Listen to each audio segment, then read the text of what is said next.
The Industrial Revolution is considered to have begun in Britain in the late 18th century, beginning around 1760.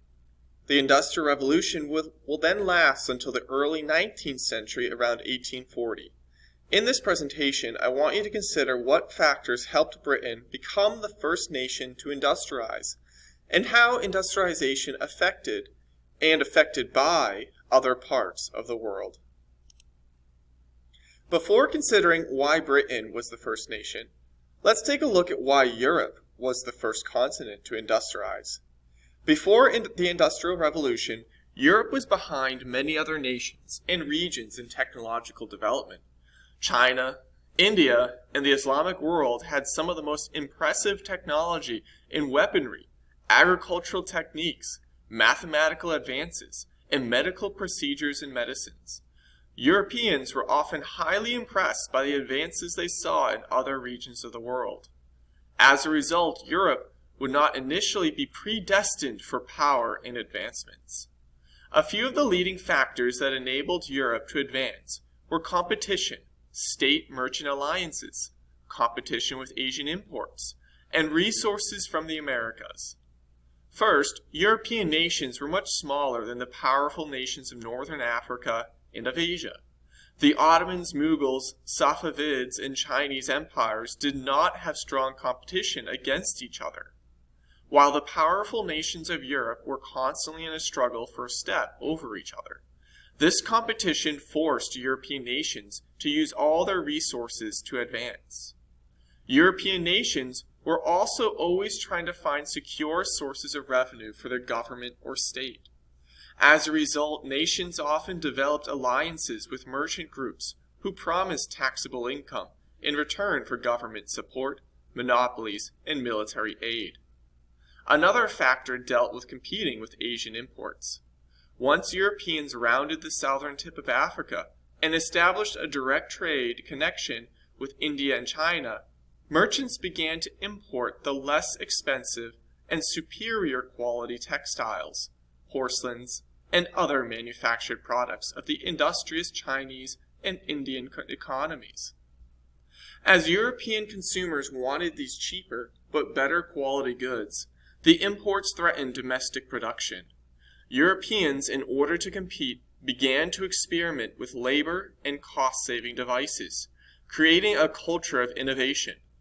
Finally, Europeans were fortunate to be close to the newly discovered Americas, where they had access to silver, sugar, and a variety of food supplies and timber. This provided an essential boost to Europe's economic competition with the Asian economies. Now that you've heard why Europe had an advantage in the Industrial Revolution, consider Britain, a small island off the coast of Europe. What advantages did Britain have that other European nations did not? The first set of reasons was British colonies, their commercial society and political security. Obviously, possessing a variety of American colonies provided access to the American food, profits, and other raw products.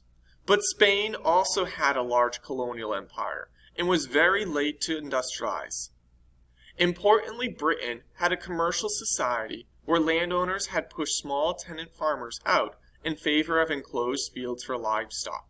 Urban merchants thrived, and aristocrats engaged in money-making entrepreneurial enterprises, unlike the French and Spanish nobility, who hated merchant culture.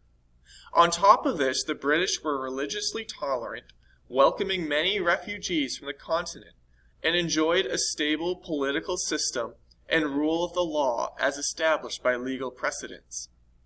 In such a political environment, owners of capital were willing to take risks. Furthermore, British scholars engaged in practical observation of the world, as opposed to theoretical debates, as did the rest of Europe. This meant that British scientific institutions were much more in tune with the needs of engineers. Finally, while suffering from famously gloomy and wet weather, the British did enjoy a favorable geography. Water in the form of rain, rivers, canals, and seaports provided a natural transportation infrastructure.